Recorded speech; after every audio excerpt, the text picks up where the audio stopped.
que a gente está notando a importância dos missionários no país, né? Porque essa vida da Igreja em Ressurreição, com tanto fruto, né, é devido também à equipe de comportores, de missionários estarem ali, né? Fala um pouquinho para nós. Nós servimos em Birmingham, na cidade de Birmingham. Nós, depois do nosso trabalho, o nosso foco é a comportagem. Mas o Senhor tem aumentado esse encargo, né? O coração do nosso irmão Pedro tem ardido e tem falado também de nós espalharmos o Evangelho do Reino por todas as cidades. Né? Então, na Europa, os comportores têm ido para Londres. E nós temos também a oportunidade, os final de semana, nós estamos cooperando com a equipe em Londres de comportores. Amém. E isso tem dado muitas experiências sobrenaturais para nós. É verdade. É uma experiência bem marcante para mim. Estava fazendo a comportagem e quase no final do dia vinha uma bicicleta, né, forte pela rua. E o Senhor me deu um sentimento, né, o Espírito me contrastou tanto para abordar ele, que ele ia passando e antes dele passar eu gritei, eu posso orar por você? Aí o homem virou, não sei como ele me entendeu, né? Mas era brasileiro.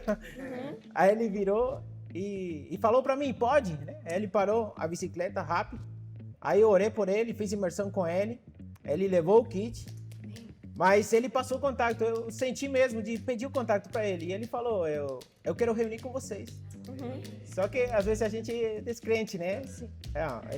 A gente não sabe se vai ver de novo ou se vai ir não à reunião. Mas ele, depois de 2 dias, ele começou a insistir, né? Me passa o endereço, Nestor. Aí eu passei o endereço. Depois de passar o endereço, ele começou a ir para reuniões. Né? E ele já faz 1 ano que ele está indo para reuniões. Amém. Ele está firme, seguindo a palavra profética de perto. E uma experiência bem prática também de consolidar. Nós temos cuidado simplesmente fazendo imersão com ele. Nós estamos em cidade diferente. Ele mora em Londres, nós moramos em outra cidade. Mas todos os dias, 10 minutos, nós temos cuidado dele por meio da imersão. Da palavra. É isso que tem firmado ele. Amém. Uau, maravilhoso.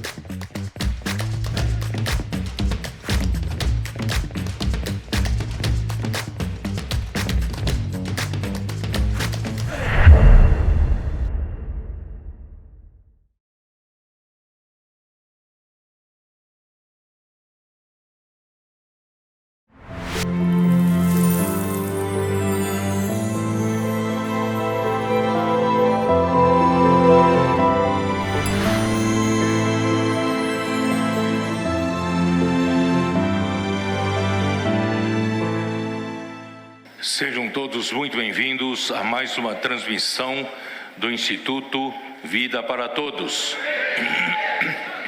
Tema geral, Gênesis, o princípio. Mensagem 2. No princípio, criou Deus os céus e a terra. Leitura da Bíblia, Gênesis 1, versículos 1 e 2. Nós iniciamos uma nova série, entrando no livro de Gênesis. No entanto, a sequência foi dada pelo Espírito a nós. E não há nenhum solavanco quando mudamos de livro. O Espírito vem numa linha só. Os últimos 3 livros, por exemplo, nós desfrutamos da epístola de Pedro, a primeira epístola, também a segunda epístola de Pedro, e nós pretendíamos entrar em Gênesis, mas o Espírito nos deu o sentimento de entrar em Gálatas antes. Por quê? Porque ao estudarmos os livros de Pedro, as 2 cartas de Pedro, principalmente a segunda carta de Pedro aos forasteiros da dispersão, é que nós percebemos que tinha alguma coisa que se passou na igreja de Jerusalém, naquele começo, e que nós não entendíamos. E pouco a pouco o Senhor foi nos dando mais luz, realmente depois daquele início vigoroso da vida da igreja em Jerusalém, que sempre se torna um modelo para nós da vida da igreja, depois do capítulo 15, ou melhor, depois do capítulo 8 de Atos, com a perseguição levantada contra a igreja em Jerusalém, e isso afetou o ambiente da igreja, e levantaram-se alguns que defendiam que a igreja deveria não ser tão radical e também introduzir a volta à circuncisão e à lei de Moisés. E dessa forma, claro que Pedro, apóstolo Pedro e os demais apóstolos não poderiam permitir, e eles então escolheram a Tiago como o líder principal, e a partir do capítulo 15 de Atos dos Apóstolos, não encontramos mais as ações dos apóstolos em Jerusalém. E a igreja havia tomado outro rumo, havia levado toda a igreja a ser zelosa pela lei. E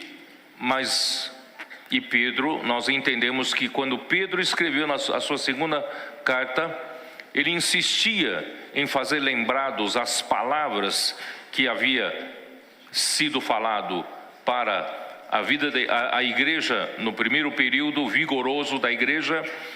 E aí nós entendemos que ele escrevia para um grupo de pessoas que havia estado naquela primeira fase da vida da igreja, e que depois, em capítulo 2 e 3 de 2 Pedro, ele chama aqueles que se apartaram de falsos profetas e também de falsos mestres.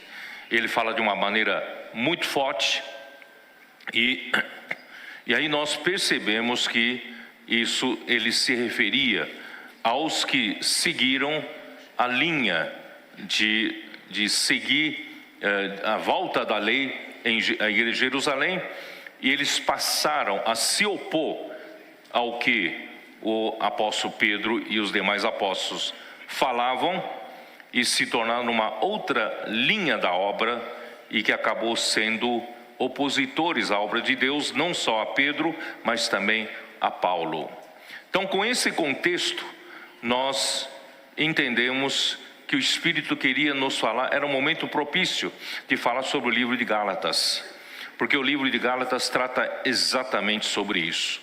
E nós, graças a Deus, nós desfrutamos muito do livro de Gálatas, e o livro de Gálatas, o apóstolo Paulo nos leva, não para Moisés diretamente, quando Deus deu a lei, mas para Abraão. E porque Abraão, sim, é que iniciou a nação de Israel. E Abraão, ele é o pai da fé, porque ele creu em Deus, e Deus, isso lhe foi imputado para a justiça.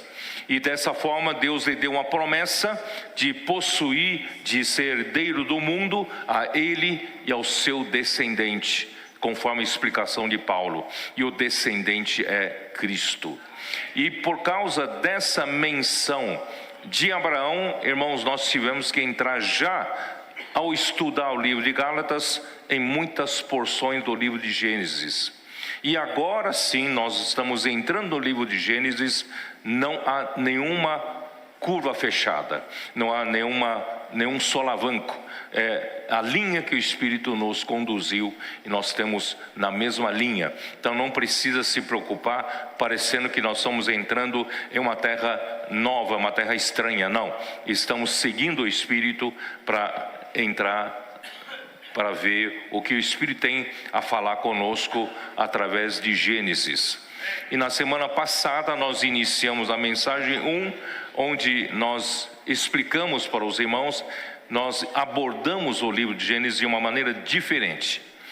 Porque Gênesis, todos sabem que o Gênesis é o princípio.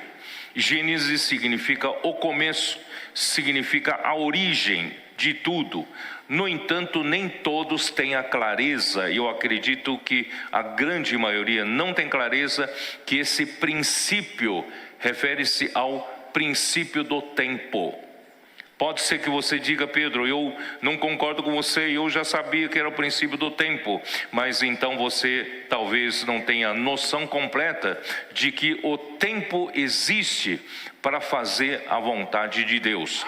Quando Deus terminar de fazer a sua vontade no tempo, o tempo cessará. Então o tempo tem um início e o tempo tem um fim. Você vai dizer: eu sabia sim. Então eu vou desafiar você.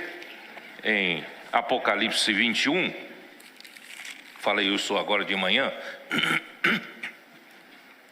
Apocalipse 21, versículo 6, ele diz assim: disse-me ainda, tudo está feito. Eu sou Alfa e o Ômega, o princípio e o fim. Aí pergunto como você entendia, ou como eu entendia sobre esse versículo? Eu sou Alfa, eu sou Ômega, eu sou o princípio e o fim. Eu sempre apliquei na minha vida de que nosso Deus, Ele tem que ser o início de tudo e Ele tem que ser a conclusão de tudo, né? Então qualquer coisa tem que ter Deus como iniciador e Deus é quem conclui todas as coisas. E assim que eu entendi. Não sei se você entendia assim também, não é? Eu sou Alfa, eu sou Ômega. Deus é aquele que começa, Deus é aquele que termina. Mas esse versículo, ele trata de um assunto específico. Ele não trata de um episódio qualquer. Não trata de que em qualquer episódio Deus é o Alfa, Deus é o Ômega. Você vai perguntar para mim: como você pode dizer isso? Está aqui escrito, versículo 6: disse-me ainda, tudo está feito. O que significa isso? O que significa tudo está feito? A vontade de Deus, que Deus pretendia fazer no tempo, que Ele criou o tempo para isso, né? Concluiu tudo que Deus tinha que fazer no tempo. Eu acho que você não entendeu assim não, certo? Nem eu entendi assim. E agora sim caiu a ficha. Tudo está feito. Deus concluiu no tempo fazer a sua vontade, e quando chega no fim do tempo, tudo está feito, né? Porque o capítulo 21 se trata do novo céu, nova terra, nova Jerusalém, que é a eternidade. Não é mais a extensão do tempo. Acabou o tempo, tudo está feito, acabou o tempo, né? E no capítulo 22 também fala a mesma coisa, é isso? Onde está?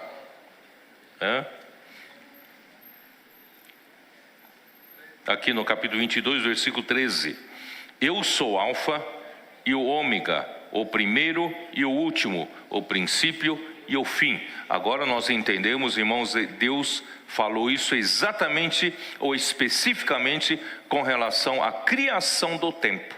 Deus criou o tempo para executar a sua vontade.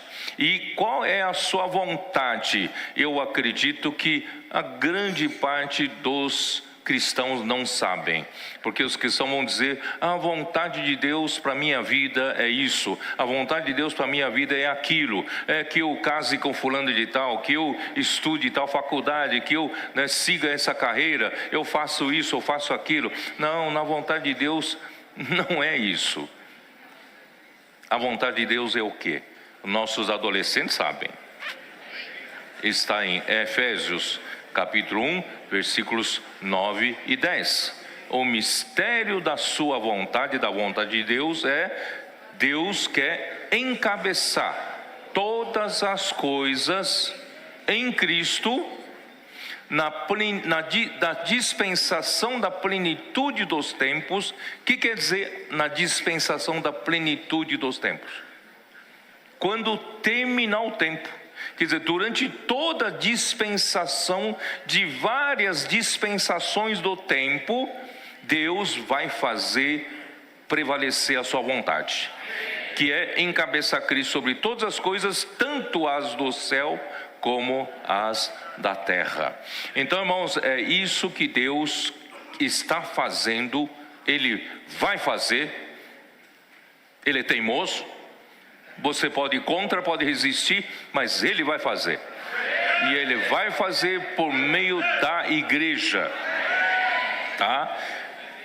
Ele vai fazer porque em Efésios capítulo 1, versículos 22 e 23, como diz: e para ser, e pôs todas as coisas debaixo dos pés. Cristo já está acima de todas as coisas. Deus, com a sua suprema grandeza do poder dele, Ele ressuscitou a Cristo, e não só ressuscitou a Cristo, Ele o elevou para o ponto mais alto desse universo. Está acima de todo o principado, potestade, poder, domínio e qualquer outro nome, né, que se possa competir com Cristo. Cristo está acima de tudo. Ele está assentado à direita de Deus. Então Ele já está acima de tudo, e todas as coisas já estão debaixo dos seus pés. Mas nem todas as coisas estão sujeitas a Ele. Esse é o trabalho que falta fazer. E quem vai fazer esse trabalho? Deus, através da igreja. Tá? Então, e pôs todas as coisas debaixo dos seus pés, e para ser o cabeça sobre todas as coisas, o deu à igreja. Deu Cristo à igreja. Cabeça está no céu, mas o corpo de Cristo está aqui na terra, a qual é o seu corpo. Nossa cabeça está no céu, mas Ele também está atuando no corpo. E para quê? Para sujeitar todas as coisas a Cristo. Primeiramente a igreja, que é a plenitude daquele que a tudo enche em todas as coisas. Eu não tenho tempo porque eu tenho que entrar na mensagem, não tenho tempo de explicar demais, mas já falei nesse final de semana em vários lugares.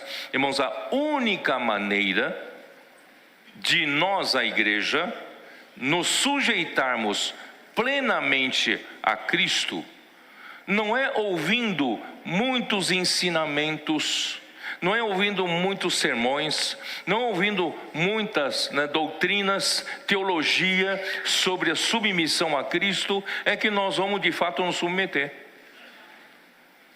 Quanto tempo, certo?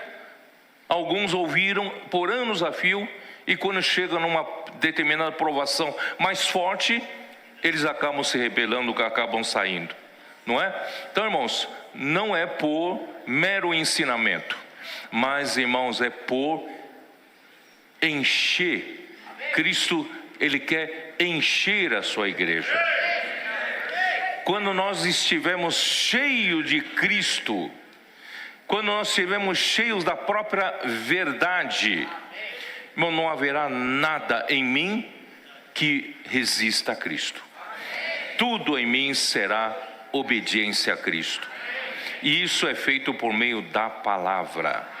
Por isso que em Efésios capítulo 5, ele fala, Cristo morreu pela igreja, a si mesmo se entregou, a sua igreja, capítulo 5, versículo 25, é para quê? Para santificar a igreja. Que é santificar a igreja? Porque Deus foi escolher para fazer parte dos membros do corpo de Cristo, da igreja, pessoas que estavam mortos em seus delitos e pecados, como diz Efésios capítulo 2.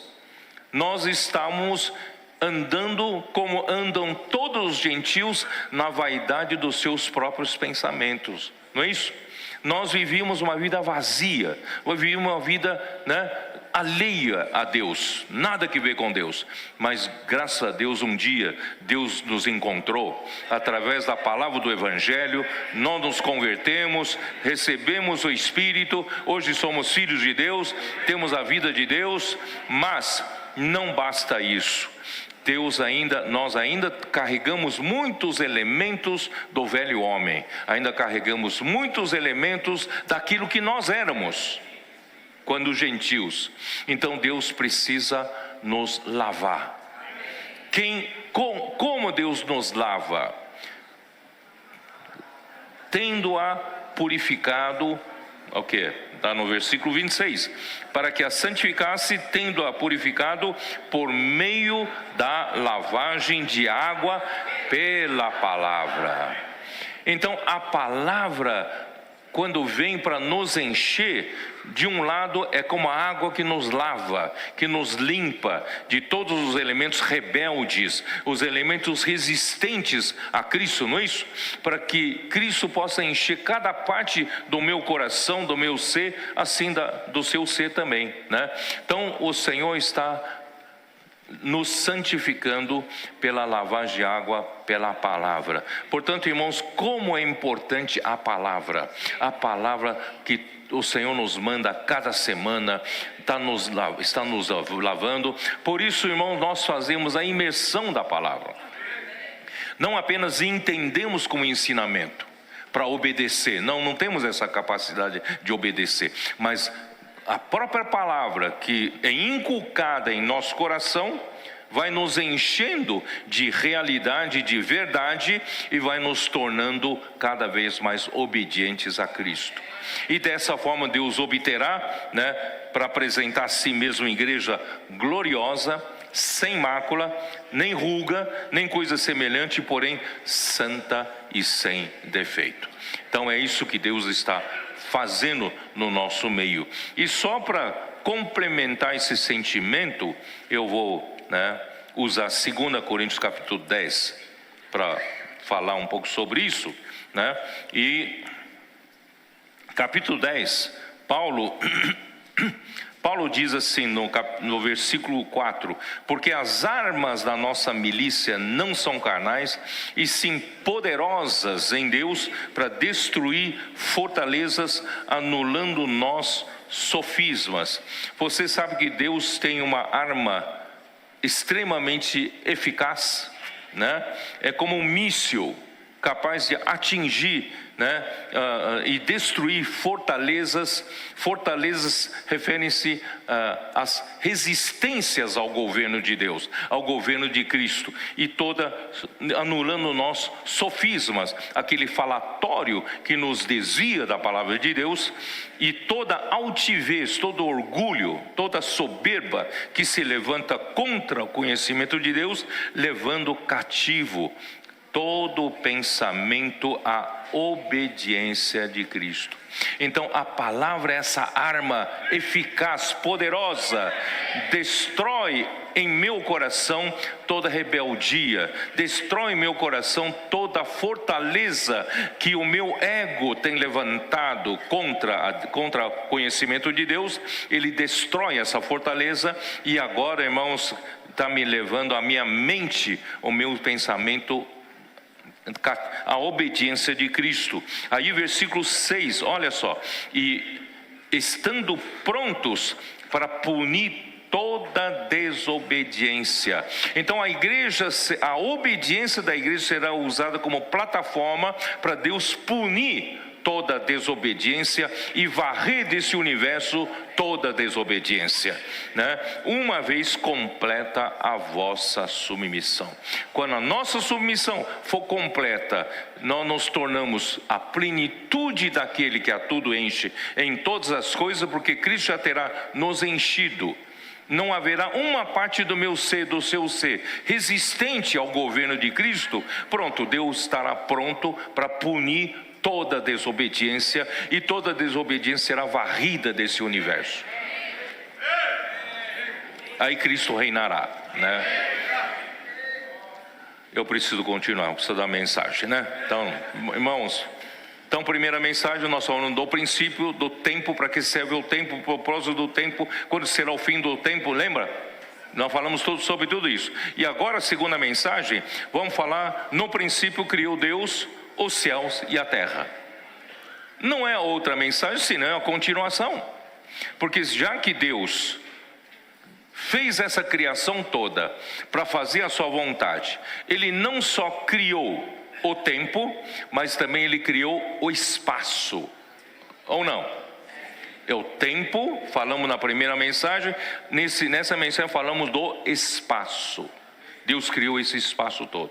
Então Deus criou o tempo para fazer sua vontade, portanto Deus também criou o espaço para fazer a sua vontade. Criou Deus os céus e a terra. Você nunca estranhou que na Bíblia ele fala dos céus, ela fala dos céus e fala da terra? Por que a terra está separada dos céus? A terra não faz parte dos céus? A terra não faz parte do universo? E por que ele sempre destaca a terra, né, de uma forma diferente? Os céus, Deus que criou os céus e a terra. Você nunca chegou a indagar isso? Nunca perguntou a Deus? Porque a terra pertence aos céus, a terra pertence ao universo. Por que os céus e a terra? Irmãos, aí você vê que a terra, já que na primeira mensagem nós vimos que o tempo é para fazer a vontade de Deus, então certamente a terra é importante para fazer a vontade de Deus. Ou não? Certo? Então os céus, a imensidão dos céus, imensidão desse cosmos, desse universo visível que Deus criou, irmãos, para Deus são os céus, e para Deus o ponto importante para Ele é a terra. Tá? Então vamos lá, vamos continuar. Criou Deus os céus e a terra. Essa palavra Deus em hebraico é Elohim. Elohim é o nome designação de Deus, e esse termo está no plural. No entanto, o verbo está no singular. Você não acha estranho? No princípio criou Deus, esse Deus é no plural. Os céus, né? Mas criou, ele usou singular. No princípio criou Deus, esse Deus é plural, né? Os céus e a terra. Então esse Elohim significa Deus soberano, divino, com ênfase no poder de Deus para a criação. Então toda vez que a palavra, e essa palavra criar em hebraico é bara, e a palavra bara para criar significa criar do nada, trazer à existência o que não existia. Então criar do nada. Então toda vez que a palavra criar bara, que é criar do nada, é usada, o sujeito é Elohim. Vocês entenderam? Então o Elohim é aquele Deus que tem poder para criar do nada. Tá? Então nosso Deus, ele é um Deus que pode criar do nada. Trouxe à existência as coisas que não existem. Tá? Mas no entanto, não são três deuses, apesar do Elohim ser plural. Nós não adoramos três deuses. Há um só Deus, é o único Deus. Mas esse único Deus, irmãos, ele é o Pai, o Filho e o Espírito Santo. Ele é o único Deus. Podemos ver alguns versículos, Isaías 45, versículo 5. Isaías 45, 5. Eu sou o Senhor e não há outro. Além de mim, não há Deus. Eu te cingirei, ainda que não me conheces. Eu sou único, né? 1 Coríntios 8, versículo 4. 8:4. Como diz: no tocante à comida sacrificada a ídolos, sabemos que o ídolo de si mesmo nada é no mundo, e que não há senão um só Deus. Não há três deuses, é um só Deus. 1 Timóteo 2,5. Porquanto há um só Deus e um só mediador entre Deus e os homens, Cristo Jesus, homem. Então, irmãos, não confunda. Nós não somos triteístas. Nós cremos em um só Deus. Só há um só Deus. No entanto, em Mateus 28, versículo 19, o nome desse Deus é triuno, né? Mateus 28, versículo 19.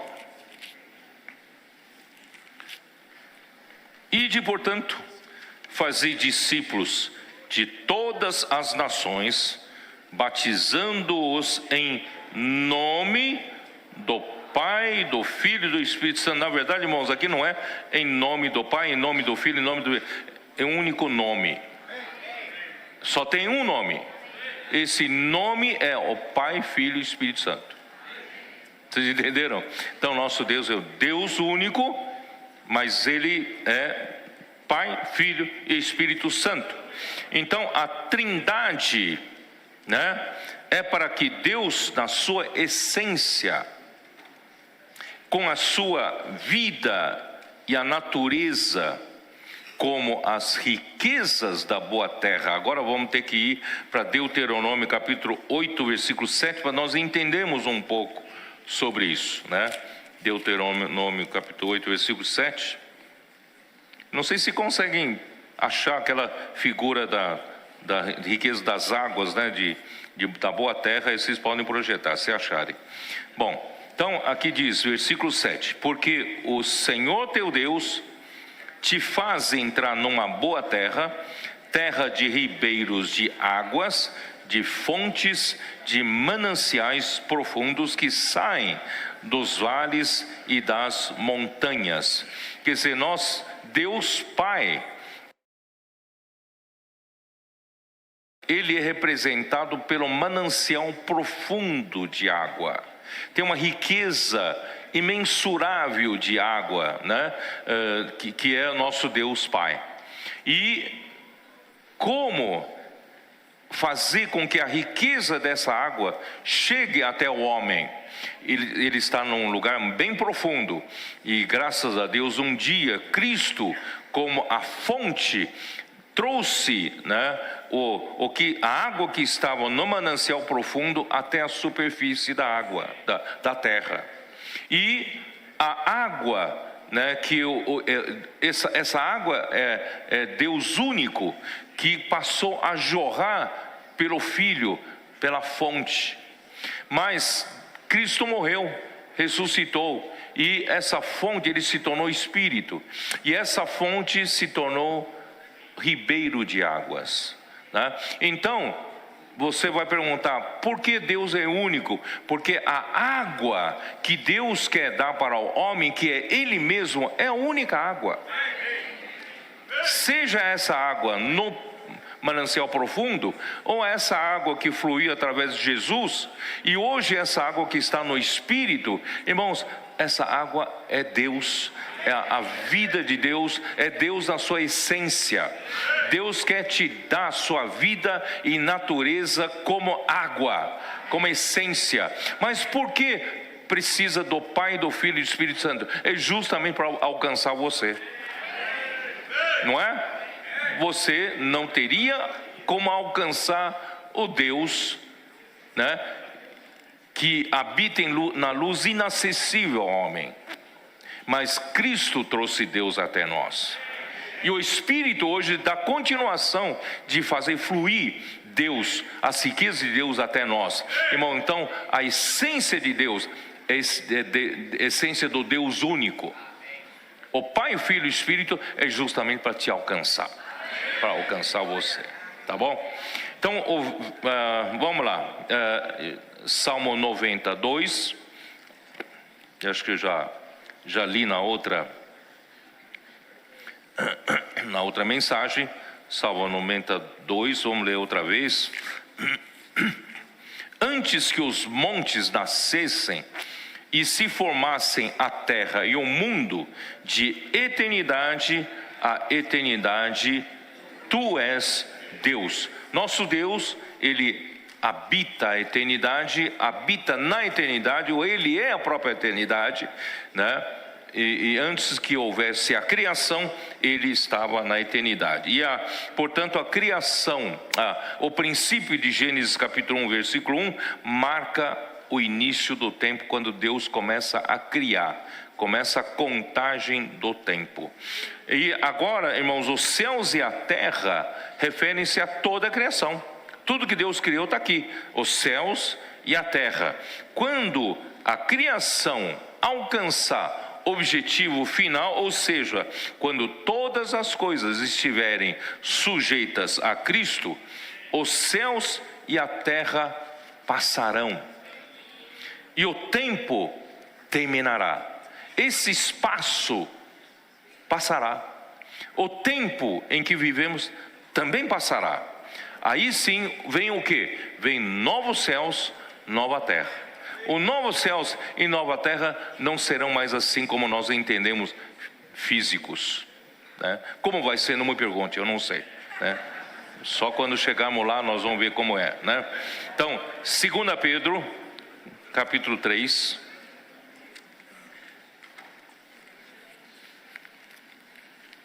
Segunda Pedro, capítulo 3, como Pedro fala, versículo 10.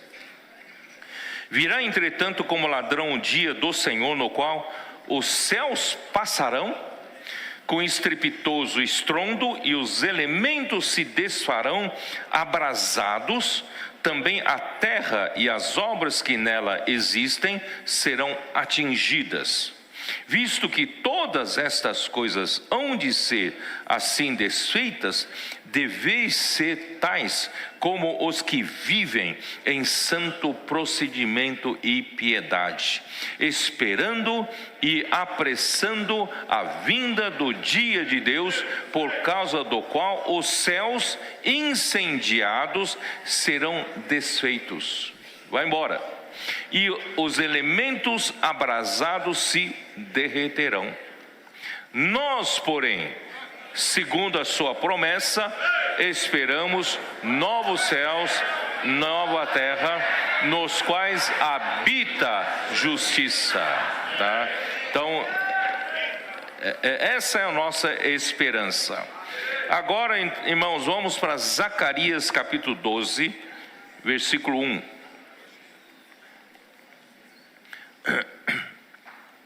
Senhor Jesus. Zacarias 12, versículo 1, como diz: sentença pronunciada pelo Senhor contra Israel, fala o Senhor, o que? Estendeu o céu, fundou a terra e formou o espírito do homem dentro dele. Aqui está claro porque Deus fez os céus e a terra destacada. E porque a terra ia ser preparada para Deus colocar homem nela. E o homem, a parte mais importante do homem, não é esse corpo físico. Alguns podem ter tido a sorte de ter nascido com um corpo bonito, o rosto belo, não é isso? A aparência boa, não é isso? Tal. Mas o que interessa a Deus é o espírito que Ele vai formar dentro do homem. Porque o espírito que Ele formar no homem, irmãos, vai cooperar com Deus para fazer a vontade de Deus. Vocês entenderam? Então, os céus todos são para a terra. A terra existe não para leão, não para elefante. A terra existe para o homem. E o homem existe não é só para comer, beber, engordar e morrer. homem existe para Deus. E qual é a parte que interessa realmente, que vai produzir a vontade de Deus em nós? Irmãos, é o Espírito, tá? Por isso que Deus criou o homem. Vamos lá para Gênesis 2, versículo 7.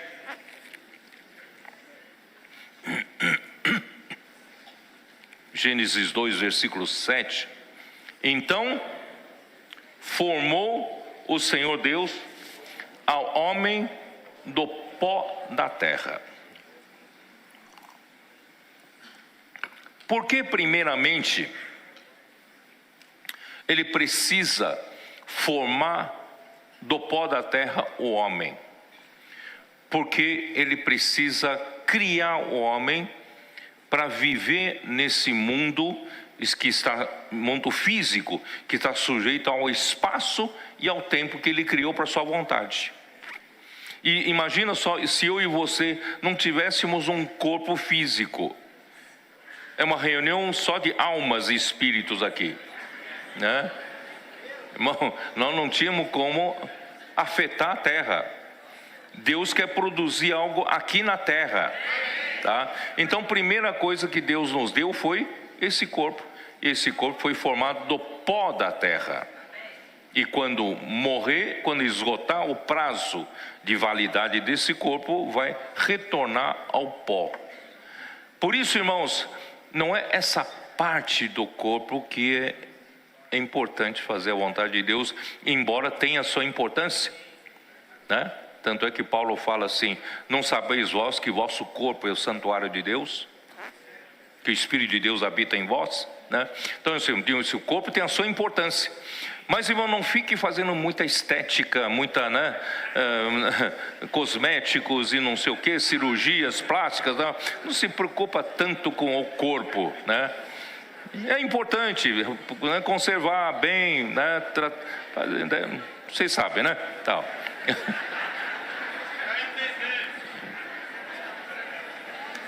Mas o que realmente vai fazer a vontade de Deus, claro que nós precisamos ter, irmãos, um corpo saudável.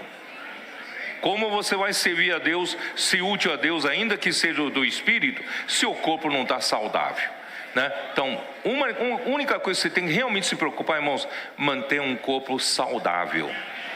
Um corpo que possa ter saúde para servir ao Senhor, certo? E, então, só que o homem não é só esse corpo, porque quando Deus formou o homem do pó da terra, esse corpo estava inerte. É um pedaço de barro, morto, né? E como o homem passou a viver? Soprou, e lhe soprou nas narinas o fôlego de vida, e o homem passou a ser alma vivente. Então, esse fôlego de vida veio de onde? Veio de Deus. É um sopro de Deus, né? A palavra Espírito, né? No capítulo 1, final do versículo 2, e o Espírito de Deus pairava por sobre as águas. A palavra Espírito em hebraico é Ruach. Né? É R-U-A-C-H. Uma transliteração, né? Mas eu não sei a pronúncia certa, mas talvez essa parte final é quase muda, né? Ruach. É o Espírito. E quando esse Espírito, esse sopro, o Espírito aqui em hebraico pode ser sopro e pode ser vento, tá? Então esse Espírito de Deus, quando Deus soprou para formar, para criar o homem, esse Ruach passou a ser Neshama. Vocês entenderam ou não? Quando Deus soprou, ele se tornou fôlego de vida.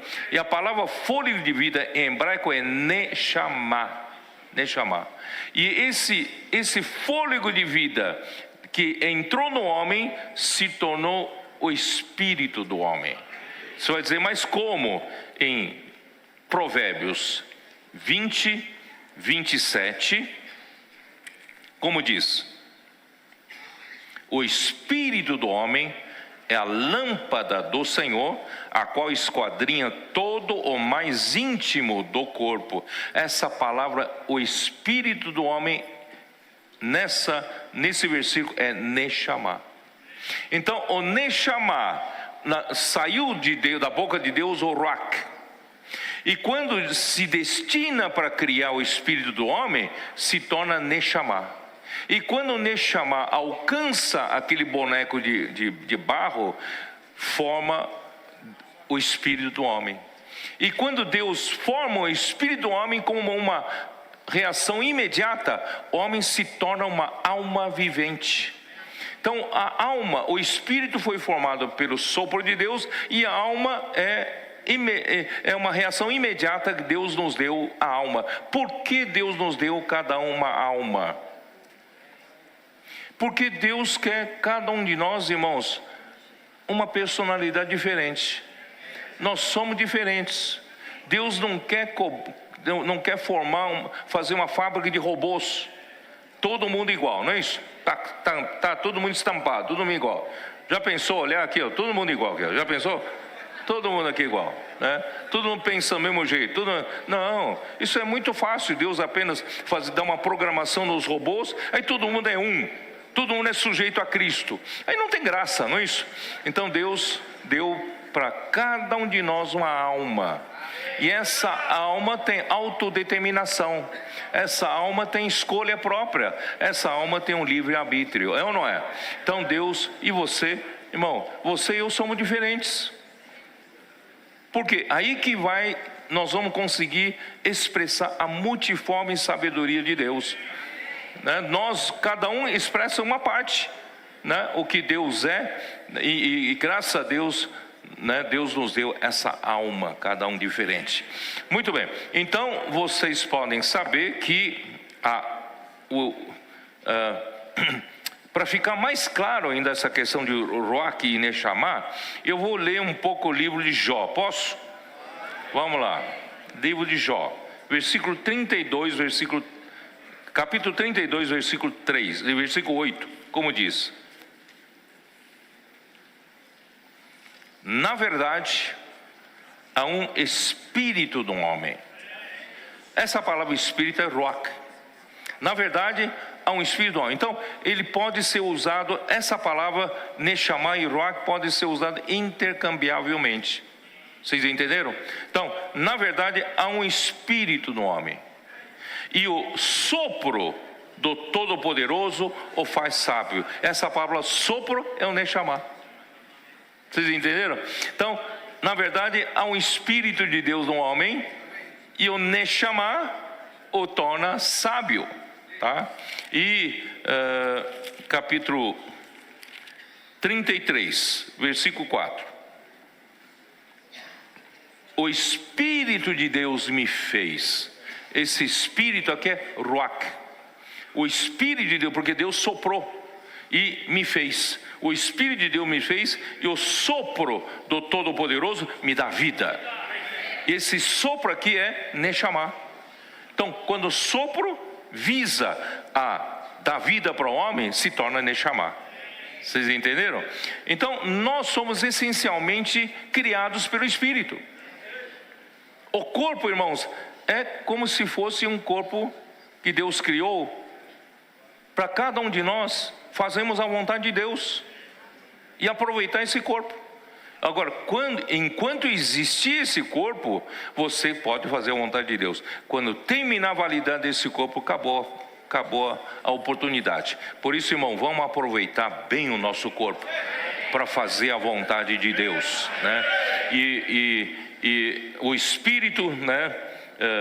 O Espírito de Deus, irmãos, é que vai fazer a vontade, né, de Deus. Porque aí no capítulo 34, só para vocês entenderem como é que funciona, versículo 14: se Deus pensasse apenas em si mesmo, e para si recolhesse o seu espírito e o seu sopro. Você já pensou se Deus recolhesse, né? Ele soprou no homem e formou o homem, e de repente um dia ele fala: me arrependo de ter feito o homem, eu vou recolher para mim o meu espírito. Esse espírito aqui é o Ruach. Eu vou recolher o meu Ruach, eu vou recolher o meu Neshama. Entendeu?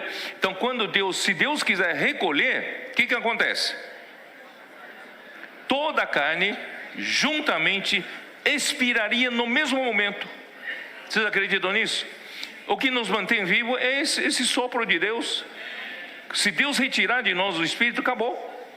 Todos nós, no momento, tchum, acabou, né? E o homem voltaria para o pó. Esse corpo que está vivo vai morrer também e voltaria para o pó. É assim que funciona, né? Então, Eclesiastes 3, muito tempo atrás eu li esses versículos para vocês, né? Eclesiastes 3, versículo 11. Como diz: tudo fez Deus, formoso no seu devido tempo, também pôs a eternidade no coração do homem, sem que este possa descobrir as obras que Deus fez, desde o princípio até ao fim. Deus fez esse universo, a criação de Deus, irmãos, é maravilhosa, é ou não é? É maravilhosa. Tudo foi feito de uma forma bonita e bela. E tudo foi no seu tempo certo. Deus primeiro, é que nem você, quando você mulher, ficou grávida, né? Então, tudo tem o seu devido tempo. Aí você começa a preparar o enxoval do bebê, não é? Aí fala com o marido, nós precisamos de outro quarto, né? Vamos preparar para receber o bebê. Aí você recebe o bebê, você mobilia, né, o quarto, compra o enxoval, compra o berço, as roupinhas, tudo, né, para receber o bebê. Então, a criação, tudo tem a sua sequência, ou não é? Tudo fez Deus de uma forma bela e no tempo certo. Tudo foi feito no tempo certo. Mas o homem não vai entender, o homem não descobre porque Deus fez tudo isso. Tanto é que não estão falando essas mensagens. Sem a revelação dessa palavra, você continua não sabendo de tudo isso. Você continuaria não entendendo para que serve o tempo. Você não entenderia porque Deus criou os céus e a terra, e Deus colocou o homem na terra. Será que tem outros seres interplanetários? Será que Deus não está olhando também para eles? Irmão, Deus pode olhar para ele, mas o que interessa para... Eu confio, eu creio na Bíblia. Na revelação da Bíblia, irmão, o homem que vai fazer a vontade de Deus.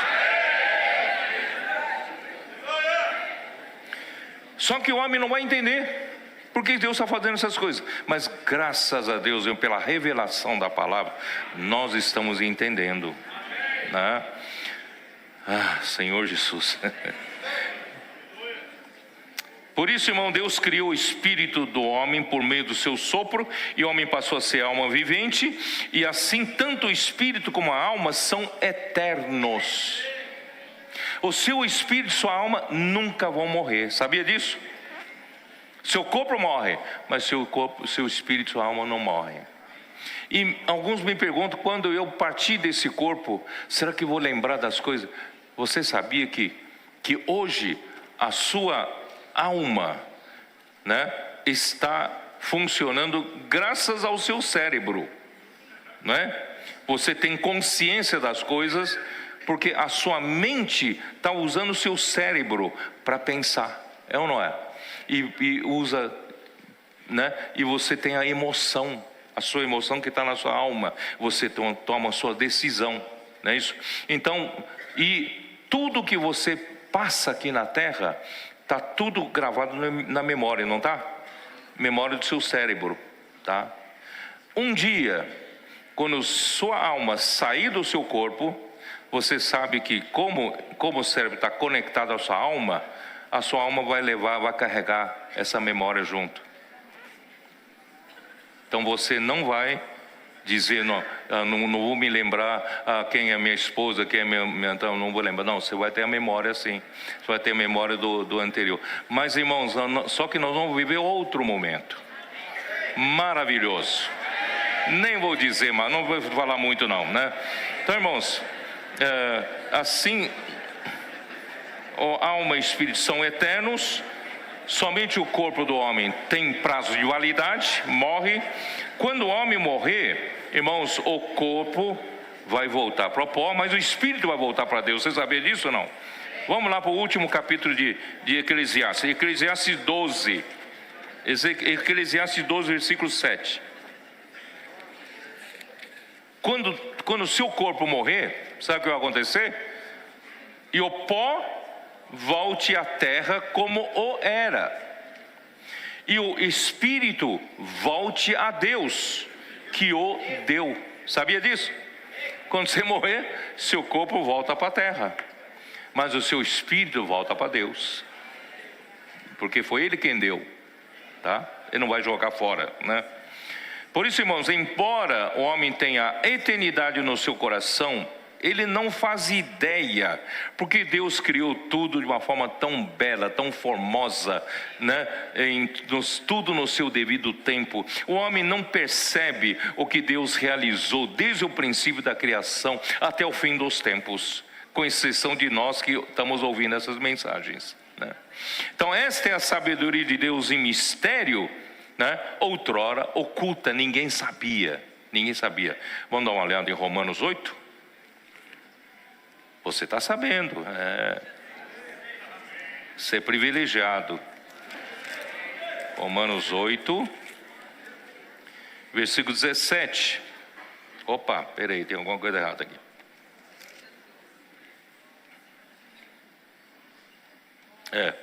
Tá certo. Porque o que Deus preordenou desde a eternidade para a nossa glória, nós somos feitos para tomar posse da glória de Deus. Por isso o versículo 17 fala: ora, se somos filhos, somos também herdeiros, herdeiros de Deus e co-herdeiros com Cristo. Se com Ele sofremos, também com Ele seremos glorificados.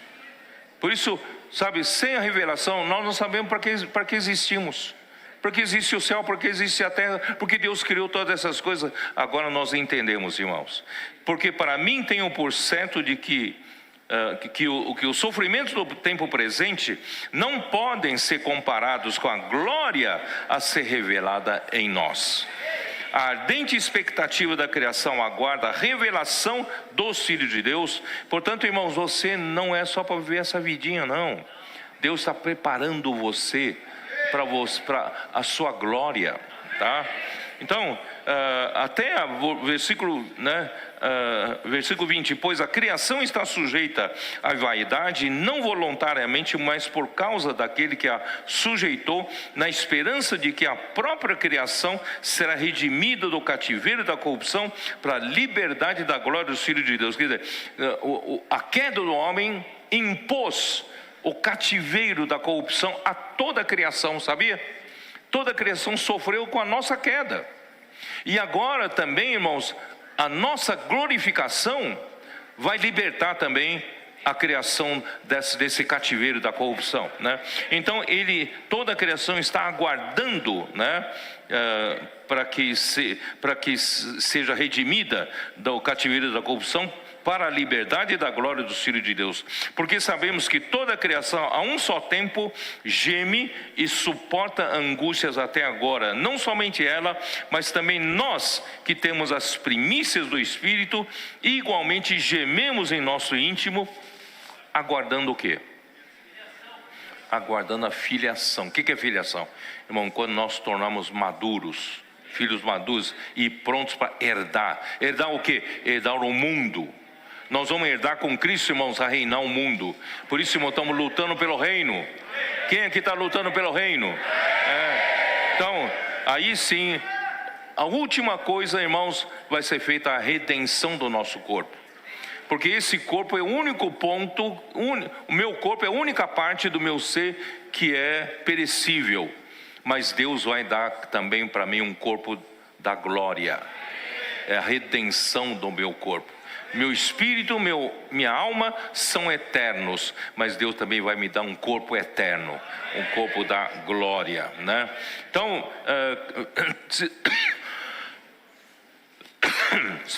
2 Tessalonicenses, capítulo 2.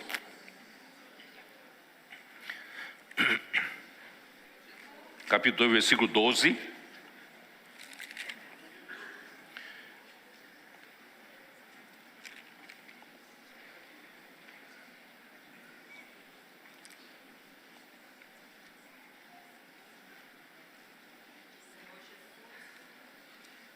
Aqui, ó. A fim de que serem julgados todos quantos não deram crédito à verdade, antes, pelo contrário, deleitaram-se com a injustiça. Entretanto, devemos sempre dar graças a Deus por vós, irmãos, amados pelo Senhor, porque Deus os escolheu desde o princípio para a salvação, para a santificação do Espírito e fé na verdade. Deus quer nos santificar totalmente, encher-nos com Cristo e com a verdade, para que o que também vos chamou mediante o nosso Evangelho, para alcançardes a glória de nosso Senhor Jesus Cristo. Se nós não sabíamos para que tudo isso, agora entendemos. Deus quer levar-nos à glória, para nossa glorificação. E 1 Pedro 5, versículo 10.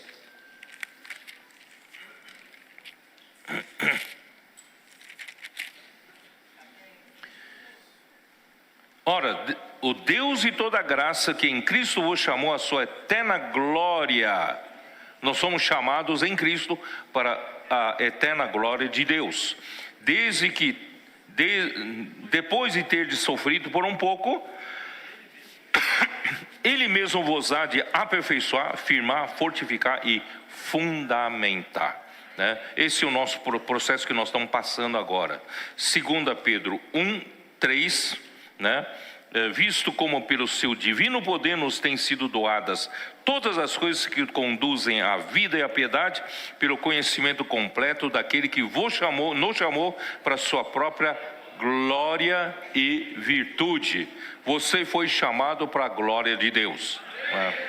Como está escrito, aí, irmãos, vamos para 1 Coríntios 2. 1 Coríntios 2. Aí, irmão, nós vamos ver o quanto nós somos privilegiados. Entretanto, expomos sabedoria entre os experimentados, não porém a sabedoria desse século, nem a dos poderosos desta época, que se reduzem a nada, mas falamos da sabedoria de Deus em mistério, outrora oculta. Ninguém sabe porque Deus criou todas essas coisas do jeito que criou, tudo tão bonito, né? Mas tudo estava em mistério, outrora oculta, na qual Deus preordenou desde a eternidade para a nossa glória, né? Sabedoria essa que nenhum dos poderosos desse século conheceu, porque se a tivessem conhecido, jamais teriam crucificado o Senhor da glória. Mas como está escrito, nem olhos viram, nem ouvidos ouviram, nem jamais penetrou em coração humano o que Deus tem preparado para aqueles que o amam. Você é um daqueles que o amam? Nesse final dos tempos, Deus precisa de pessoas engajadas, comprometidas, não somente para ser um bom cristão, receber bênção de Deus, ter saúde, dinheiro, não, né? Segurança para viver, não. Nós estamos aqui para lutar pelo reino de Deus. Deus precisa, né, amar o Senhor, é amar o que Ele quer. Se você ama o Senhor, se você ama seus pais, você honra os seus pais, você quer fazer o desejo dos seus pais, ou não? Se você ama Deus, você não quer fazer a vontade dEle? E qual é a vontade dEle? Encabeçar Cristo sobre todas as coisas. Então você ama o reino, você luta pelo reino, não é? Então é isso. O Senhor precisa hoje de muitos que se engajam, né, em Sião, na luta pelo reino, né? Aí, mas Deus nos revelou pelo Espírito. Os homens em geral não sabem, não conhecem esse mistério, mas nós conhecemos pela revelação do Espírito, porque o Espírito a todas as coisas perscruta, até mesmo as profundezas de Deus. Pois qual dos homens sabem as coisas do homem, né? Que senão o próprio Espírito que nele está, assim também as coisas de Deus, ninguém as conhece, senão o Espírito de Deus. Ora, nós não temos recebido o Espírito do mundo, e sim o Espírito que vem de Deus, para que conheçamos o que por Deus nos foi dado gratuitamente.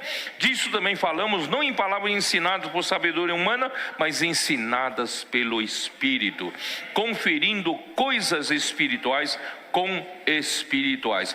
Por isso, irmãos, eu tenho encorajado os líderes das igrejas, os comportores, os missionários, os que trabalham para o reino de Deus.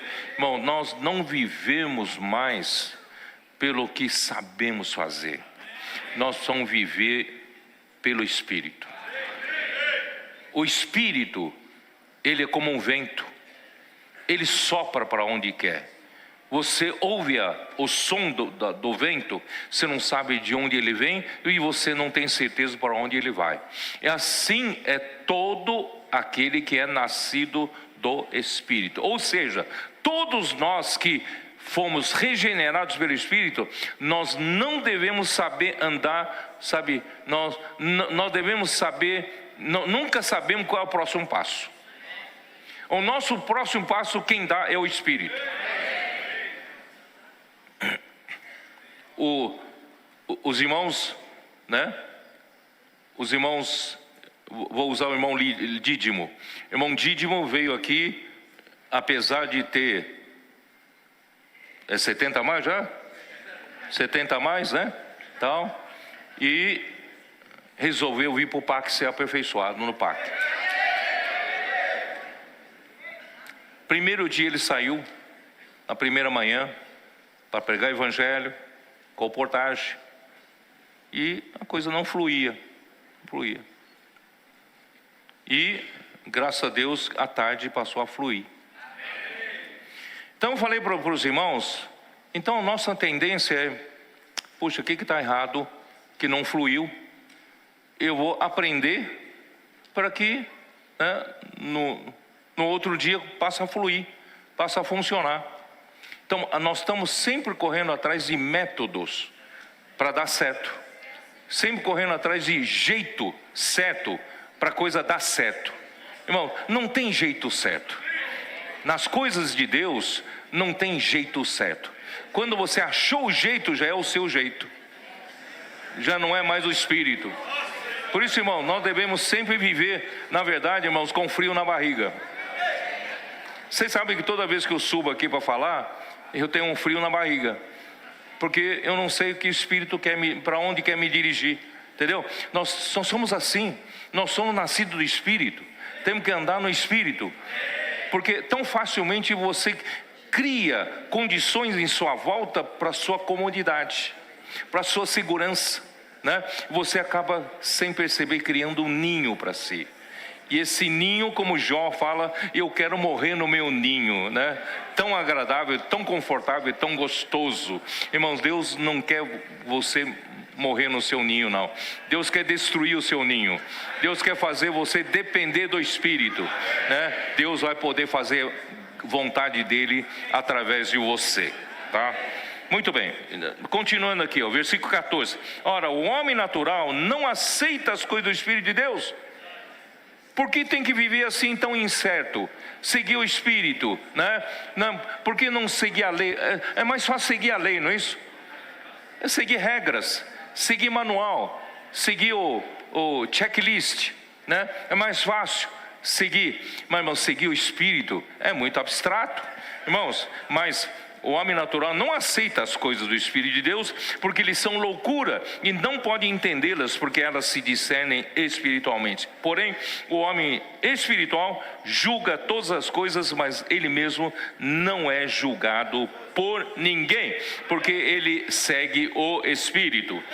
Pois quem conheceu a mente do Senhor que eu possa instruir? Nós, porém, temos a mente de Cristo. Amém. Isaías 64:4.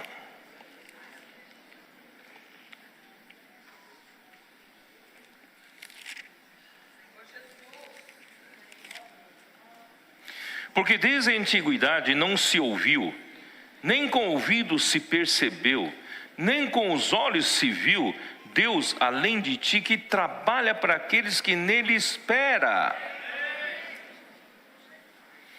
Irmãos, essa palavra é para quem espera em Deus. Abraão é o melhor modelo de quem esperava em Deus. Quando ele encontrou Deus, Criador do universo, que ele sabia que esse Deus que criou o universo tem que ser um Deus todo-poderoso e que tem uma vontade que precisa ser feita. Quando ele encontrou esse Deus, ele esperou em Deus. Ele não buscou mais nada das coisas aqui da terra. Deus o enriqueceu na sua passagem por Egito, mas o seu coração não estava nos bens materiais, mas do seu sobrinho estava. Essa era a diferença. Deus hoje precisa achar os que esperam em Deus. Não procure enriquecer-se aproveitando-se de Deus para se enriquecer, para fazer coisas que para você, irmão, nós devemos nos entregar totalmente para Ele. E se você é aquele que espera em Deus, não está preocupado em acumular riqueza aqui na terra, ainda que Deus te dê, Deus deu riquezas para Abraão, mas o coração dele não estava nisso. É assim também nós, irmãos, nós estamos aqui, ó Senhor Jesus. Aconteceu em Atos capítulo 2, 42, 43, 44, que aconteceu? Quando eles passaram a perseverar no ensinamento dos apóstolos, na comunhão, viver aquela vida da igreja vigorosa, maravilhosa, sabe qual a primeira reação? Todos eles tinham tudo em comum. Eles vendiam suas propriedades e colocavam aos pés dos apóstolos para a necessidade da obra. E isso quer dizer o que, irmãos? Isso quer dizer que no momento que eu fui tocado por esse Deus da glória, como Abraão foi tocado, irmãos, não me interessa mais. O que eu tenho é do Senhor. Tudo que eu tenho é para ser utilizado para Ele. Abraão tinha esse coração, mas Ló não. Ló queria seu rebanho, queria ser seu grupo de pastores, quer ser sua própria prosperidade. Então ele não é alguém que espera em Deus. Você é alguém que espera em Deus? Irmãos, eu quero ser esse que luta pelo seu reino e não espero nada em troca aqui na terra. Eu quero só galardão lá no céu, Ó Senhor Jesus. E Ele trabalha para você, sabia? Ele trabalha para a sua glória. Ele trabalha, para aqueles que nele esperam. Ó Senhor Jesus. Então, Deus criou todas as coisas para ter um lugar de descanso ou repouso. Porque Deus, dá uma olhada em Gênesis, Gênesis 2, versículo 1 a 3. Assim, pois, foram acabados os céus e a terra e todo o seu exército, e havendo Deus terminado no dia 7º a sua obra que fizera, descansou nesse dia de toda a sua obra que tinha feito, e abençoou Deus o dia 7º e o santificou, porque nele descansou de toda a obra que como Criador fizera. Isso é uma simbologia, é uma figura de que quando Deus criou o tempo, quando Deus criou o céu, Deus criou o homem, a terra, Deus criou o homem, Deus formou o espírito do homem, irmãos, Deus está buscando descanso. Deus está buscando um lugar de repouso. Você acredita nisso? Isso está em Hebreus 4. Hebreus 4.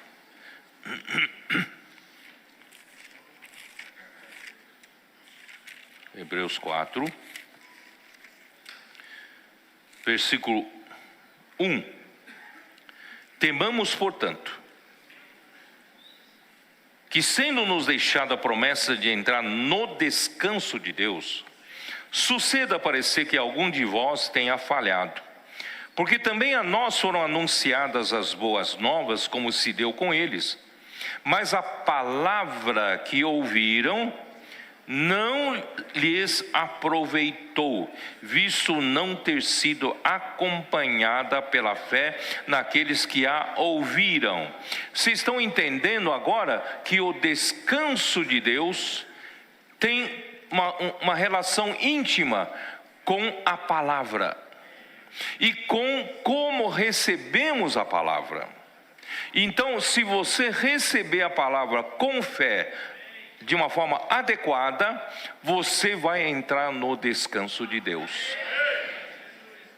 Então, olha como é importante esse momento que nós vivemos. Imersão na palavra, né? Aprender com nossos adolescentes esse amor reverente à palavra, né? Essa simplicidade que tem uma criança, né? Esse espírito aflito, espírito, né? Contrito, né?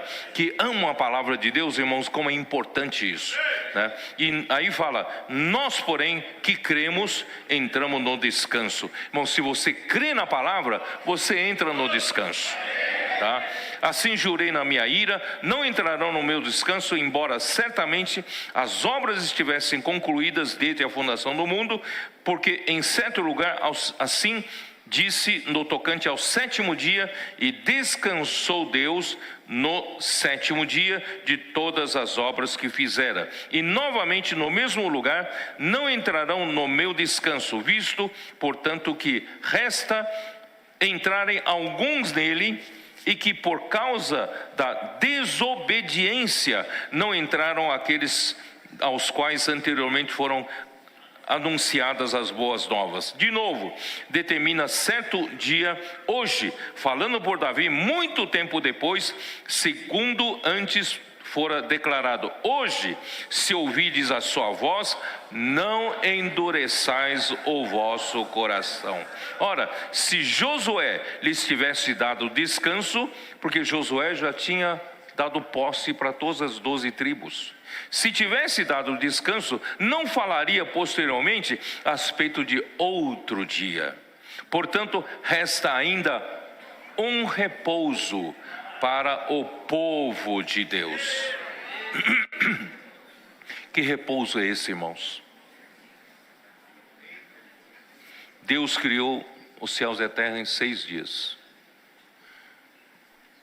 Desde Adão até agora, já são quase no final de 6.000 anos. E um dia para Deus é como 1.000 anos.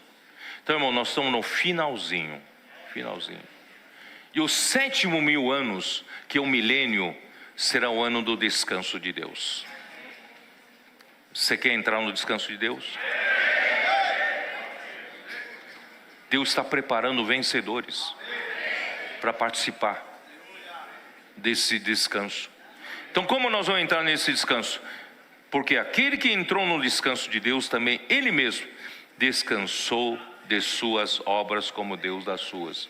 Quando você entra, mesmo hoje, você entra no descanso de Deus pela palavra, pelo o Espírito te conduzindo, irmãos, você descansa das suas obras, você para de lutar por você, o Espírito faz o seu trabalho. As coisas parecem que fluem, não fluem? É o Espírito fazendo a coisa.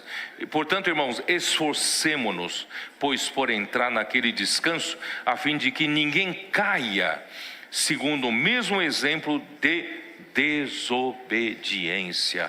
Deus quer eliminar toda desobediência, encabeçar-nos em Cristo, né? Porque aí vem a importância da palavra para isso.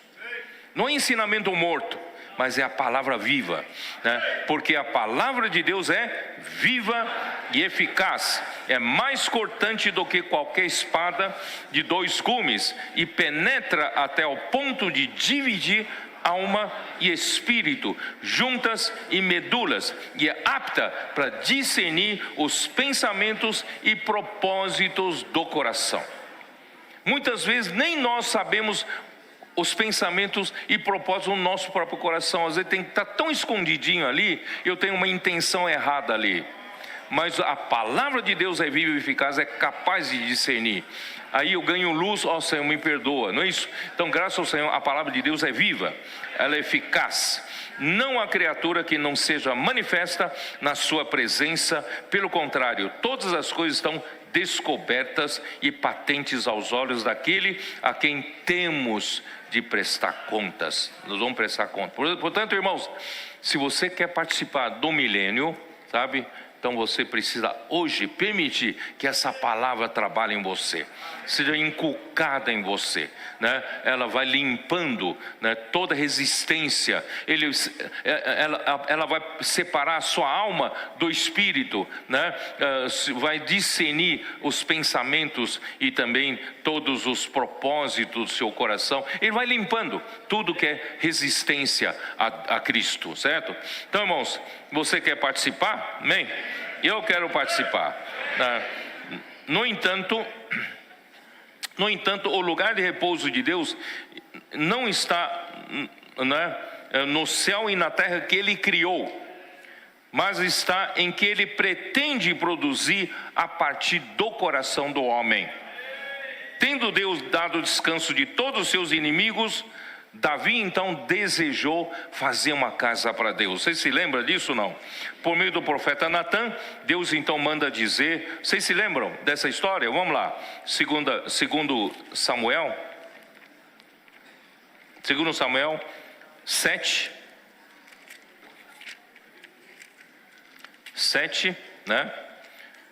versículo 1. Sucedeu que, habitando o rei Davi em sua própria casa, tendo-lhe o Senhor dado descanso de todos os seus inimigos em redor, disse o rei ao profeta Natã: olha, eu moro em casa de cedros e a arca de Deus se acha numa tenda. Disse Natã ao rei: vai, faze tudo quanto está no teu coração, porque o Senhor é contigo. Porém, naquela mesma noite veio a palavra do Senhor a Natã, dizendo: vai e dize ao meu servo Davi: assim diz o Senhor, edificar-me-ás tu casa para minha habitação?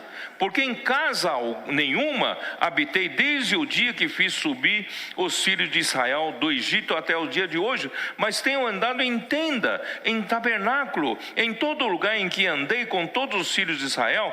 Falei acaso alguma palavra com qualquer das suas tribos, a quem mandei apacentar meu povo de Israel, dizendo: por que não me edificais uma casa de cedro? Irmão, Deus não quer uma casa física. Deus não precisa. Tudo foi criado por Ele. Se Ele quisesse uma casa bonita, Ele cria do nada, né? Não é isso que Ele quer. E qual é a casa que Ele procura? Embora depois disso, Deus mandou o filho dele, Salomão, edificar um templo, edificar uma casa ao Senhor. Isso é uma tipificação da casa de Deus, que é a igreja hoje. Tá? Mas o que Deus realmente quer? Qual é a casa que Ele habita, né? Aí vem Isaías 66, 1 e 2. Vocês se lembram ou não? Isso aí vocês sabem, né? Isaías 66.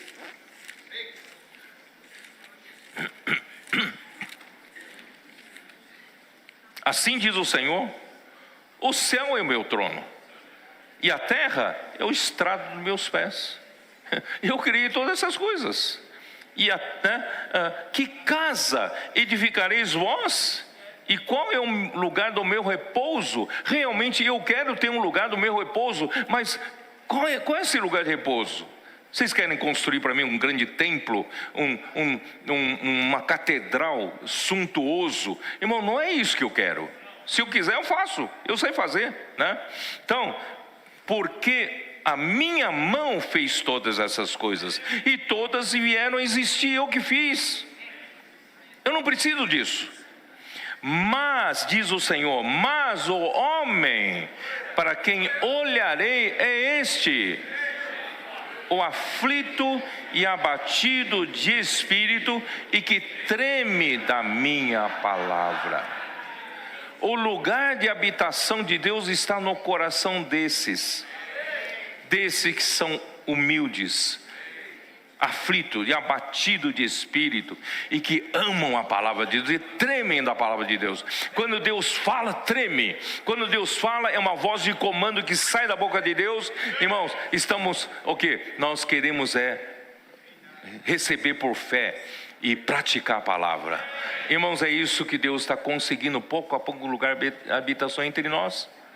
A palavra sai, nós trememos da sua palavra, recebemos a palavra com humildade, com fé. Irmãos, pouco a pouco, a imersão na palavra, né? Inculcando a palavra no coração, o Senhor está fazendo a sua vontade. Você acredita nisso? O Senhor está fazendo a sua vontade? Irmão, que tremendo hoje de manhã, lá embaixo, antes de vir aqui, a chamada pré-reunião, né? Pré-reunião, acho que tinha mais de 350, 400 pessoas. Todos os irmãos líderes, irmãos e irmãs, líderes das igrejas. Irmão, que unanimidade, que unidade. Deus, de fato, nesses últimos tempos, nos colocou numa câmara de energização, com a ajuda dos nossos adolescentes. Por isso, adolescentes, continuem nos energizando. Adolescentes, vocês não podem parar, tá? Continuem achando mais adolescentes e nos energizando. E por outro lado, irmãos, a palavra está nos colocando todos em ressonância. A câmara de energização é a câmara de ressonância. Essa palavra está colocando todos os irmãos, todos os líderes, todas as igrejas, irmãos, na mesma frequência. Nós estamos indo na mesma frequência, mesmo ritmo, mesmo comprimento de ondas, a mesma cor. Nós não temos cores diferentes, todos nós somos da mesma cor, mas não só isso, estamos todos colocados no mesmo ciclo, na mesma fase. Ninguém aqui está concorrendo com ninguém. Isso significa a mesma fase. Quando a fase é diferente, um acaba concorrendo com o outro. Mas as fases, todo mundo na mesma fase, não tem como concorrer.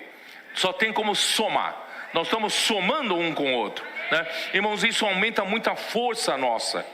E nós todos estamos levando uma só direção. E o nosso foco, irmãos, é fazer a vontade de Deus. Pregar o evangelho do reino, né? E a vontade de Deus ser feita, que é encabeçar todas as coisas aqui na terra. Irmãos, as coisas estão andando muito rapidamente e através dessa palavra que o Senhor nos tem dado, aberto essa palavra, e também com essas ferramentas todas, irmãos, nós estamos alcançando até mesmo na Ásia. Até na terra em que nossos comportadores não sabem falar os idiomas, mas nós estamos penetrando. Os irmãos estão alcançando suas metas lá, não sei se vocês sabem, lá no Japão, na Coreia do Sul. Irmão, nós estamos alcançando pessoas lá. Em Vietnã, nós já temos um contato muito promissor. E, irmão, na África, então, estamos avançando. Mais um país tomado, Namíbia. Estamos avançando em todos os lugares. Irmãos, é por isso que o mundo, Senhor Jesus, nós estamos vivendo dias de muita mudança da situação mundial. Nós, só se falar dos últimos acontecimentos, começa a Rússia invade a Ucrânia, e essa guerra dura até hoje, que era para ser uma guerra rápida, dura até hoje. E logo depois nós vimos aqui o Israel lidando com os terroristas, né, que estavam ali perturbando ali. E aí envolve a Síria, depois envolve o Irã, né?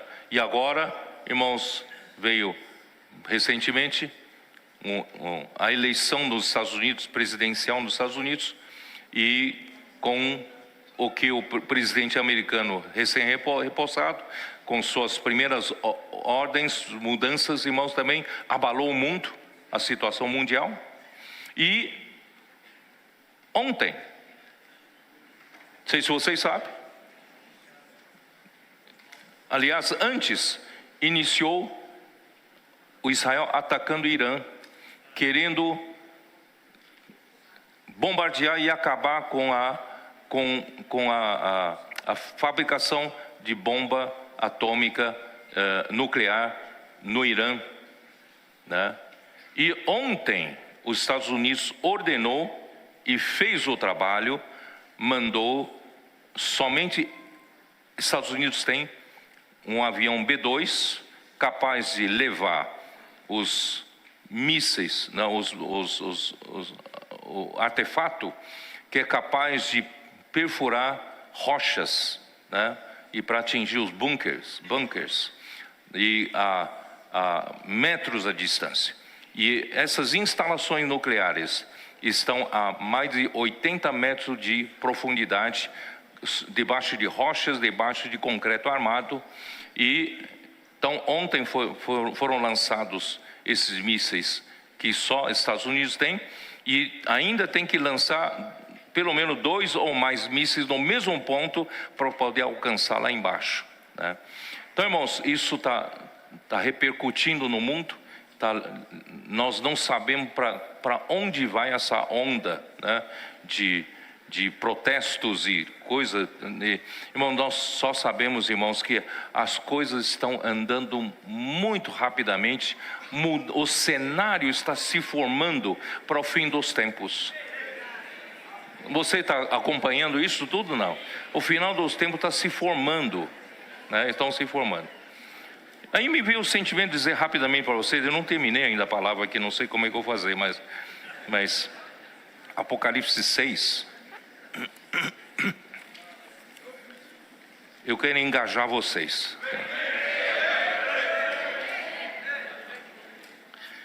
Versículo 1: Vi quando o Cordeiro abriu um dos 7 selos, e ouvi um dos 4 seres viventes dizendo como se fosse voz de trovão: vem! Vi então, e eis um cavalo branco e seu cavaleiro com um arco, e foi-lhe dada uma coroa, e ele saiu vencendo e para vencer. Quem é esse cavalo branco com seu cavaleiro? Não, aqui tem um arco sem flecha. A flecha já foi atirada. Qual flecha é essa? Irmãos, vocês se lembram que a cruz de Cristo é um marco? A cruz de Cristo, irmãos, é uma flecha que foi atirada. E a partir daí, irmão, vem o Evangelho. Nós pregamos a loucura da cruz, o escândalo da cruz. Fim para o nosso velho homem, começo para o novo homem e dos que andam pelo Espírito, tá? E o Evangelho saiu vencendo para vencer, com todas as dificuldades. Graças a Deus, irmão, o Evangelho do Reino está avançando. E quando avança esse primeiro cavalo, o segundo cavalo segue. Versículo 3: Quando abriu o segundo selo, ouvi o segundo ser vivente dizendo: vem! E saiu outro cavalo vermelho, e ao seu cavaleiro foi dado tirar paz da terra, para que os homens se matassem uns aos outros. Também lhe foi dada uma grande espada. Esse cavalo, o segundo cavalo, é o quê? É a guerra. Estão vendo, acompanhando guerra atrás da outra. E aí, porque segue o cavalo branco. A guerra segue o cavalo branco. Irmãos, você e eu estamos provocando isso, porque estão pregando o Evangelho do Reino, né? Estão fazendo a vontade de Deus. O terceiro selo, quando abriu o terceiro selo, ouvi o terceiro ser vivente dizendo: vem! Então vi, e eis um cavalo preto, e o seu cavaleiro com uma balança na mão, e ouvi como uma voz no meio dos 4 seres viventes dizendo: uma medida de trigo por denário, 3 medidas de cevada por 1 denário, e não danifiques o azeite e o vinho. Que é esse terceiro cavaleiro? Irmãos, é a fome. A fome. Depois da guerra vem fome. E o quarto cavalo, quando o cordeiro abriu o quarto selo, ouvi a voz do quarto ser vivente dizendo: vem. E olhei, eis um cavalo amarelo, e o seu cavaleiro, sendo esse chamado Morte, e o inferno, o Hades, o Hades estava seguindo, e foi-lhe dada autoridade sobre a quarta parte da terra para matar a espada, pela fome, com a mortandade e por meio das feras da terra. Esse quarto cavalo é a morte. É a morte. Muitos não morrem. Irmãos, é inevitável que isso aconteça, para o fim chegar. E o evangelho do reino, Mateus 24, 14, né? Isso, fale comigo de cor, vai. E será pregado este evangelho do reino todo o mundo para testemunho a todas as nações, então virá o fim. Esse fim desse versículo é o fim desta era. Ainda não é o fim do tempo, é o fim desta era, para que venha a era do milênio, para que Cristo venha reinar durante 1000 anos. Portanto, irmãos, o Senhor hoje precisa dos que estão engajados nessa luta. Nós somos quase insignificantes. Segundo a estatística, deve haver 1 bilhão na terra de chamados protestantes, ou evangélicos. Eu não sei se todos desse 1 bilhão foram regenerados pelo Espírito, mas vamos supor que sim, 1 bilhão. Irmãos, para mim, o Senhor quer ganhar 144 mil vencedores vivos para receber a volta do Senhor. E são 144 mil engajados, que não se preocupam com suas próprias coisas, os que esperam no Senhor. Então, irmãos, esses que lutam pelo reino, esses estarão em Sião, lutando pelo reino de Deus. Irmãos, quando completar os 144 mil, lutando pelo reino de Deus, engajados, irmão, o Senhor poderá voltar. Por isso, irmão, nós estamos pregando o evangelho na rua, encontrando as pessoas, buscadores, vamos trazer para engajá-los, esses que o Senhor ganhar, trazer para a vida da igreja, já engajá-la para lutar pelo reino junto conosco. Não há tempo a perder. Aí então nós vamos estar, Apocalipse 14. Senhor Jesus. Olhei, eis o Cordeiro em pé sobre o monte Sião, e com ele 144 mil, tendo na fronte escrito o seu nome e o nome de seu Pai. Esse monte Sião estará no céu. Se você hoje luta na terra pelo reino de Deus em Sião, naquele dia você vai estar em pé, juntamente com o Cordeiro em pé, lá no monte Sião, no céu. Aí o Senhor poderá voltar. Por isso, irmãos, o Senhor precisa que cada um de nós seja um combatente, um que luta pelo reino, que não olha para as suas próprias coisas, que não busque posição na igreja, não tenha ambição no seu coração, só queira servir ao Senhor, só queira ser útil ao Senhor, trazer o Senhor de volta, trazer o reino de Deus de volta. Irmãos, é disso que o Senhor precisa hoje, ó Senhor Jesus. Por isso, irmãos, eu preciso terminar aqui, né? Ó Senhor Jesus. Por isso, o Senhor quer, Isaías 55, vamos lá. 55.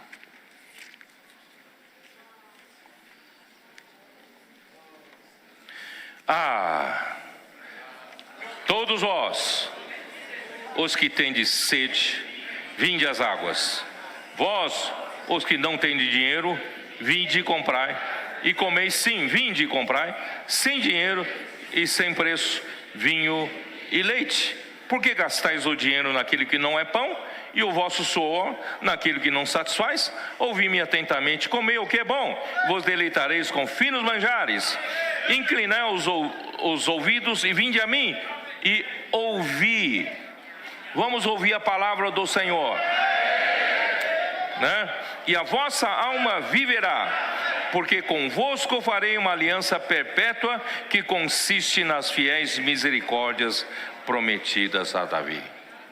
O Senhor nos convocou todos a desfrutar gratuitamente dele mesmo, com uma graça, né? Vamos vir para beber. Beber onde? Por onde? A palavra, tá? Aí depois de nós desfrutarmos da palavra, fazemos imersão tal, estamos sendo constituídos com a verdade, com Cristo, estamos, né, sendo cada vez mais obedientes a Cristo. O que acontece? Aí o versículo 8: porque os meus pensamentos não são os vossos pensamentos, nem os vossos caminhos os meus caminhos. Quer dizer, não querer me servir, fazer a minha obra pela sua capacidade, pelo seu pensamento, pelas suas opiniões. Você agora precisa aprender a andar no Espírito. Você precisa entender que os meus caminhos são muito superiores aos vossos caminhos, porque assim como os céus são mais altos do que a terra, assim são os meus caminhos mais altos do que os vossos caminhos, e os meus pensamentos mais altos do que os vossos pensamentos, porque assim como descem a chuva e a neve dos céus para lá, não tornam sem que primeiro reguem a terra e a fecundem e a façam brotar, e para dar semente ao semeador e pão ao que come. Até a chuva física, neve física que Deus manda para a terra, é para quê? Para produzir, para fazer fecundar, dar semente ao que come. E Deus está preocupado com quem que come aqui? É homem. Deus está preocupado com o homem. Então tudo isso que está funcionando na terra, Deus manda chuva, manda neve, tudo é para suprir você e eu. Mas para eu e você ficar mais gordos? Não, é para produzir para Deus. Deus criou o homem para fazer a vontade de Deus. Por isso, irmão, versículo 11: como é que o homem pode fazer a vontade de Deus? Assim será a palavra que sair da minha boca, não voltará para mim vazia, mas fará o que me apraz e prosperará naquilo que a designei. Então essa palavra que nós estamos recebendo, irmãos, não pode ser meramente uma palavra de retórica, para pregar mensagens nas igrejas, né? Sermões. Não, essa palavra vai produzir o que? Para o que Deus quer fazer, que é a vontade de Deus, que é o encabeçamento de Cristo, que é o reino de Cristo, né? Tem que vir logo aqui na terra. Ó Senhor Jesus. Eu vou terminar aqui. Não, vamos deixar para a mensagem 3. Irmãos, maravilha. Nós estamos sendo convocados para lutar. Irmãos, se todo cidadão desse reino for um soldado, for um guerreiro, for um que luta pelo reino, irmãos, esse reino é poderoso. Nós não somos numerosos, somos um pequeno rebanho, nós não temos muita força, mas irmãos, se cada um de nós é um que está engajado na luta pelo reino, irmãos, o Senhor pode usar a sua igreja realmente para terminar essa era e trazer a era vindoura. Vamos continuar lutando. Amém. Jesus é o Senhor. E como crerão naquele de que nada ouviram? E como ouvirão, se não há quem pregue? E como pregarão, se não foram enviados? Graças ao Senhor, porque já temos um grupo de missionários que atendeu esse chamado e foram enviados para todos os continentes, pregando o evangelho do reino e restaurando o governo de Deus na terra. E você pode participar desses milagres que estão acontecendo da onde você está. É muito simples. Você pode fazer uma oferta especial logo aqui no Pix que está aparecendo na sua tela. Ou se você quiser fazer uma aliança especial com o Senhor mensalmente, também pode acessar num rápido formulário logo aqui no QR Code. Irmãos, vamos abraçar esse encargo juntos, lançando as redes sobre a palavra profética e trazer o Senhor de volta.